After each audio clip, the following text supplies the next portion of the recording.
Everyone, welcome to Bright IQ। तो आज हम लोग सॉल्व करने वाले हैं 5 मार्क्स के कुछ इंपॉर्टेंट क्वेश्चन को जो आपके बोर्ड एग्जामिनेशन में चांस है कि वो आ सकते हैं। तो बिना स्किप के वीडियो को लास्ट तक पूरा देखिएगा। तो देखिए, हम लोग आज लिए हैं एक परिमेय जिसमें दिया हुआ है कि सिद्ध करें कि यदि किसी त्रिभुज की एक भुजा के समांतर अन्य दो भुजाओं को काटते हुए कोई रेखा खींचे तो यह त्रिभुज की अन्य दोनों भुजाओं को समान अनुपात में विभाजित करती है। सिंपल सा इसे हम लोग थेल्स परिमेय भी कहते हैं। कभी कभी आपके क्वेश्चन में ऐसे भी दे सकता है कि थेल्स परिमेय को सिद्ध करें। तो ये आपको देखिए इसमें सिद्ध क्या करना है। तो सबसे पहले इसको समझने से पहले हम लोगों के पास जो क्वेश्चन में दिया हुआ है उसे एज इट इज हम लोग लिखते हैं। जैसे हमारे पास क्या दिया हुआ है, एक त्रिभुज दिया हुआ है। यहाँ पे त्रिभुज का टाइप नहीं बताया, इसलिए लोग सिंपल सा एक त्रिभुज बना लेते हैं। जैसे मान लीजिए त्रिभुज हो गया, इस त्रिभुज का नाम हम लोग A, B और C दे दिए। उसके बाद में क्या बोला गया है कि त्रिभुज के एक भुजा के समांतर अन्य दो भुजाओं को काटते हुए कोई एक रेखा बनाया गया है। जैसे मान लीजिए कि AB एक भुजा है और AC एक भुजा है। इन दोनों भुजा को काटते हुए एक रेखा खींचते हैं जिसका नाम हम लोग D और E दे देते हैं। ठीक है, यही आपको क्वेश्चन में दिया हुआ है और इसके हेल्प से आपको प्रूफ करना है कि अन्य दोनों भुजाओं को समान अनुपात में विभाजित करती है। मतलब क्या हो गया कि AD बटा DB इक्वल होगा AE बटा EC के। ये आपको प्रूफ करना है, सिद्ध करना है। ठीक है, तो हम लोग एक लाइन से इस तरह के क्वेश्चन में पहले लिखते हैं जो हमारे पास दिया हुआ है। हम लोगों को सिद्ध क्या करना है, उसके बाद में अगर इसमें हम लोगों को कुछ बनावट करना है तो उस बनावट को लिखते हैं। उसके बाद में हम लोग उसको प्रमाणित करते हैं, यानी कि सिद्ध करते हैं। ठीक है, तो सबसे पहले हम लोग लिखते हैं जो हमारे पास सॉल्यूशन में दिया हुआ है। तो सॉल्यूशन में हम लोग लिखेंगे तो सबसे पहले हमारे पास एक त्रिभुज दिया हुआ है। जो त्रिभुज क्या है, तो त्रिभुज ABC में BC के समांतर एक रेखा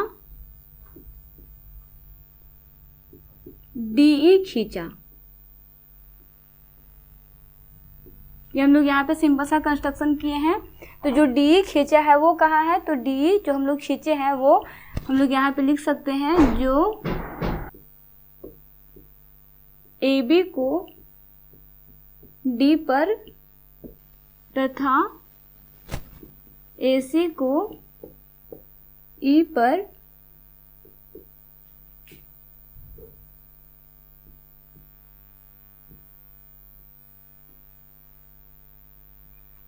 प्रतिच्छेदित करता है। ये हमारे पास इतना दिया हुआ है कि हमारे पास एक त्रिभुज है जिसके समांतर एक रेखा खींचा गया है जो दो रेखाओं को आपस में विभाजित करता है। तो उसी को हम लोग लिख लिए हैं कि ABC एक त्रिभुज है जिसमें BC के समांतर एक रेखा DE खींचा है जो AB को D पर तथा AC को E पर प्रतिच्छेदित करता है। देखो एक लाइन से आप समझोगे, फटाफट से एक दो बार प्रैक्टिस करोगे ये हो जाएगा। ठीक है, ज़्यादा हार्ड नहीं है। उसके बाद में हम लोग नेक्स्ट स्टेप में लिखते हैं सिद्ध करना है।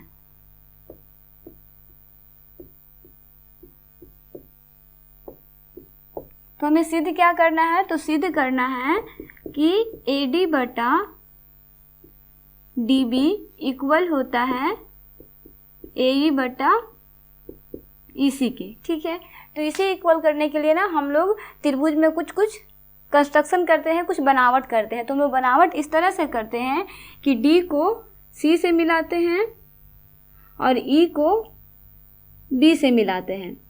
और इसके बाद हम लोग एक और कंस्ट्रक्शन करते हैं कि D के परपेंडिकुलर में एक लाइन AC पर खींचते हैं, यानी कि लंब खींचते हैं। ठीक है, और उसके बाद में E से एक लाइन खींचते हैं जो AB पे लंब होगा।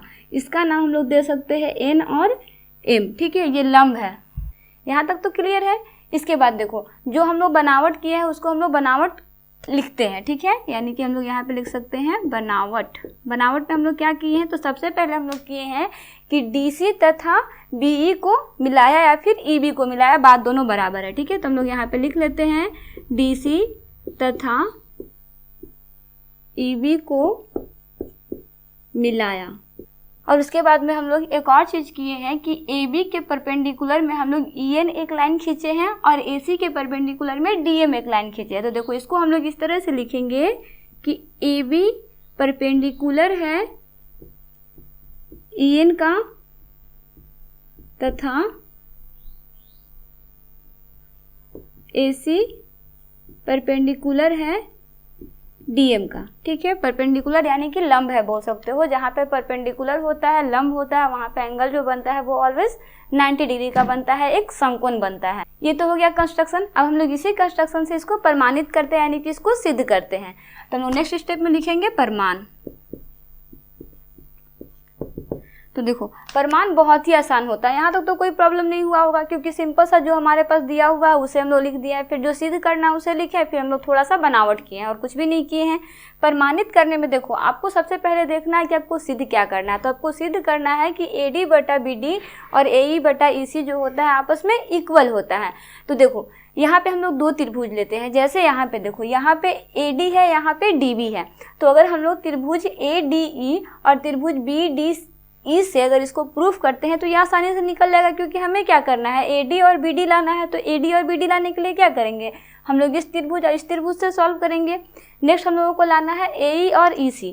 इसे लाने के लिए सबसे फर्स्ट में हमारे पास ये त्रिभुज हो जाएगा, एक ये त्रिभुज हो जाएगा। तो त्रिभुज का हम लोग क्या निकालते हैं, त्रिभुज का क्षेत्रफल निकालते हैं, जो होता है 1/2 लंबाई गुने ऊंचाई, और इसी के हेल्प से हम लोग इसको सॉल्व करेंगे, यानी कि प्रमाणित करेंगे।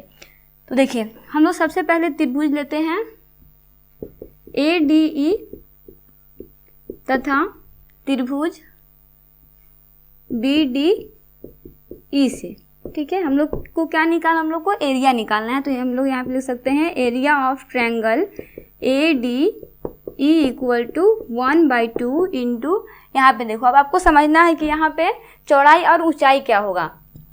तो चौड़ाई जो है ये हमारा हो गया AD और ऊंचाई जो है ये मेरा हो गया EN। उसी तरह से जब हम लोग इस त्रिभुज में करेंगे तो इसमें तो कोई ऊंचाई नहीं दिया हुआ है, लेकिन इस त्रिभुज का भी ऊंचाई हम लोग क्या लेंगे, EN ही लेंगे, क्योंकि ये इसी त्रिभुज का है, यानी कि यहाँ पे पैरेलल है, ठीक है। इसलिए हम लोग एक ही यहाँ पे ऊंचाई लेंगे। तो यहाँ पे हो जाएगा 1/2 इंटू AD इंटू EN, और उसके बाद में एक और हम लोग लेंगे area of triangle BDE equal to 1/2 into यहाँ पे ये हो जाएगा DB इंटू EN, ठीक है। इसे हम लोग समीकरण 1 मान लेंगे, इसे हम लोग समीकरण 2 मान लेंगे। अगर आप समीकरण 1 और 2 को भाग दोगे तो आपका 1/2 भी कट जाएगा, EN बटा EN भी कट जाएगा। आपके पास क्या बचेगा, AD बटा BD बचेगा, जो आपको यहाँ पे प्रमाणित करना है, ठीक है। तो हम लोग यहाँ पे लिख सकते हैं समीकरण 1 और 2 को भागा करने पर, या आप लिख सकते हो कि समीकरण 1 से 2 को भाग देने पर, कुछ भी लिख सकते हो, इससे कोई प्रॉब्लम नहीं होगा। तो समीकरण 1 में मेरे पास दिया हुआ है एरिया ऑफ ट्रायंगल ADE बटा area of triangle BDE equal to में क्या है 1/2 इंटू AD इंटू EN, और बटा में जो इसका दिया हुआ वही हम लोग लिख देंगे, जो हमारे पास है 1/2 इंटू DB इंटू EN से EN कट गया, 1/2 कट गया, तो यहाँ पे क्या बचा, area of triangle ADE equal to AD, मतलब इसको बटाए में लिख सकते हैं इस तरह से, area of triangle BDE equal का साइन बीच में देते हैं ना, AD बटा DB, ठीक है। इसे हम लोग समीकरण 3 मान लेते हैं, क्योंकि समीकरण 3 में हमारा प्रूफ हो गया है। अब देखो जब हम लोग नेक्स्ट में करेंगे तो नेक्स्ट में हम लोग को क्या करना है, इस त्रिभुज और इस त्रिभुज से AE बटा EN सॉल्व करना है। तो सिंपल सा हमको यहाँ पे कंस्ट्रक्शन यही करना है, लेकिन बार बार करने की ज़रूरत नहीं है। हम लोग सिंपल सा यहाँ पे नेक्स्ट प्रमाणित करने में लिख देंगे कि इसी प्रकार हम लोग फिर से एरिया लिखेंगे और फिर डायरेक्ट इसको सॉल्व कर देंगे। देखो इसको कैसे सॉल्व करते हैं। तो हम लोग सिंपल सा लिखते हैं इसी प्रकार,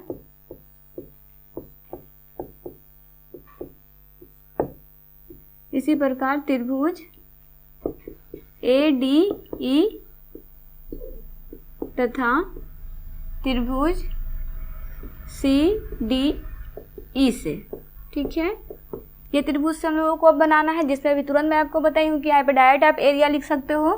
तो हम लोग सिंपल सा लिखेंगे एरिया ऑफ ट्रायंगल ADE बटा area of triangle CDE equal होगा 1/2 इंटू AE इंटू DM के, क्योंकि यहाँ पे जब हम लोग लिए थे तो पहले में क्या लिए थे, EN लिए थे, तो हम लोग क्या लेंगे, DM लेंगे, क्योंकि जो हमारे पास लंब होगा वही हमारा ऊंचाई होगा, ठीक है। इसलिए हम लोग यहाँ पे DM ले लिए, बटा में यहाँ पे 1/2 इंटू EC इंटू DM। यहाँ पे भी सेम वही कंस्ट्रक्शन हुआ, कोई भी डिफरेंट नहीं है, इसलिए हम लोग इसको एज इट इज लिख सकते हैं, ज़्यादा लंबा चौड़ा बनाने की इसको ज़रूरत नहीं है। इससे ये भी कट जाएगा, ये भी कट जाएगा, ठीक है। तो यहाँ पे सिंपल सा बचेगा हमारा एरिया ऑफ ट्रायंगल ADE बटा area of triangle CDE equal होगा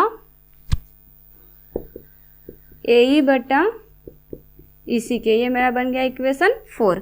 अब अगर आप यहाँ पे देखो तो इक्वेशन 3 में मेरा AD बटा DB आ गया है और इक्वेशन 4 में मेरा AE बटा EC आ गया, तो मेरा प्रूफ हो गया है। लेकिन यहाँ पे एक कन्फ्यूजन है। कन्फ्यूजन क्या है कि ये दोनों बराबर कैसे होगा। तो देखो बराबर इसलिए होगा क्योंकि अगर यहाँ पे आप त्रिभुज देखो, तुम लोग त्रिभुज में सिंपल सा एक कंस्ट्रक्शन किए हैं। पहले तो हमारे पास DE एक लाइन था जो पैरेलल था, हम लोग कंस्ट्रक्शन जो किए थे सिंपल सा इसको 2 भाग में डिवाइड करके त्रिभुज बना दिए थे, ताकि हमारा क्वेश्चन जो है वो आसानी से सॉल्व हो जाए। तो हम लोग के पास जो जिस तरह से हम लोग सॉल्व किया उसी तरह से सिंपली एज इट इज उसको लिख देंगे। अब देखिए, अब इसके बाद हमारे पास BDE जो है और CDE जो है, ये दोनों त्रिभुज आपस में बराबर होंगे। ये बराबर क्यों होंगे, क्योंकि इनके दोनों का आधार जो है वो एक ही है और जो त्रिभुज बन रहा है वो BC और DC के बीच में बन रहा है, ठीक है। तो इसीलिए ये दोनों त्रिभुज जो होंगे वो आपस में इक्वल होंगे। लेकिन ऐसे कहने से नहीं होगा, आपको लिखना होगा कि दोनों त्रिभुज जो है वो इक्वल क्यों है, कैसे है, ठीक है। तो देखिए हम लोग नेक्स्ट में क्या लिखते हैं, त्रिभुज BDE इक्वल होगा त्रिभुज CDE के। क्यों होगा, क्योंकि हम लोग यहीं पे लिख सकते हैं, क्योंकि दोनों त्रिभुज के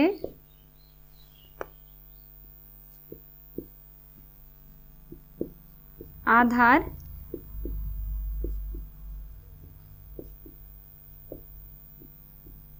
एक ही है तथा ये BC और DE के मध्य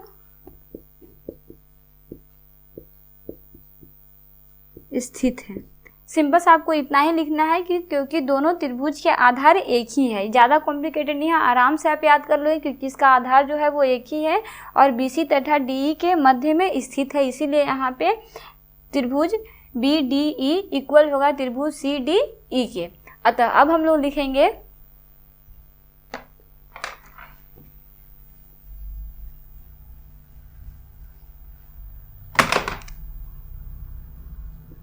अतः समीकरण 3 और 4 से, 3 और 4 में क्या था, तो 3 में मेरा था AD बटा DB इक्वल होगा AE बटा EC के। ये आपका हो गया प्रूव्ड। तो इस तरह से हम लोग क्वेश्चन को सॉल्व करते हैं। देखो ये क्वेश्चन थोड़ा सा हार्ड है, लेकिन उतना भी हार्ड नहीं है। अगर आप इसको 1 से 2 बार प्रैक्टिस करोगे तो ये क्वेश्चन आपका आसानी से बन जाएगा और ये आपके एग्जामिनेशन व्यू से भी काफ़ी इंपॉर्टेंट है, तो इसे अच्छे से प्रैक्टिस कर लीजिएगा। तो मिलते हैं नेक्स्ट वीडियो में एक इंपॉर्टेंट क्वेश्चन के साथ। So thanks for watching, like share and subscribe bright IQ।